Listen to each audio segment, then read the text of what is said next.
Bakit daw hindi tayo pumupunta sa simenteryo? Kasi magpupunta ka dun sa pista ng mga patay sa simenteryo, makikipaggit-gitan ka, madudukutan ka pa. Nagtataka ako sa inyo, pati patay nagpe-piesta, hindi naman pwedeng magpiesta na yung patay eh. O, di ba? Tawag nyo piesta ng mga patay. Paano magpe-piesta yung patay? Wala lang ang kamalay-malay yun. O, basahin natin yung Ecclesiastes 9:10.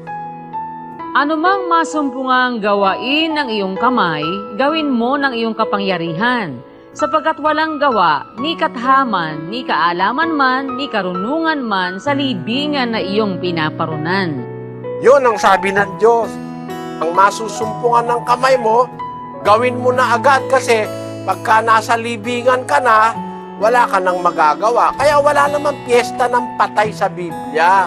Kayo lang naman ang naglagay, pati patay pinagpipiesta. Ang dahi-dahin yung piyesta, mga kapatid. Ngayon, pwede ka naman pumunta ng kahit anong araw, di ba? Halimbawa, naalala mo yung misis mo, gusto mong pagdala ng bulaklak.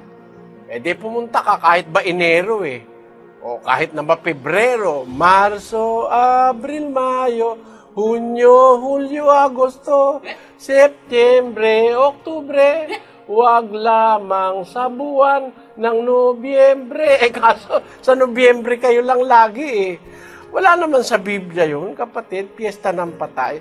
Ang mga apostol hindi nagpipiesta ng patay. Wala ron, kapatid.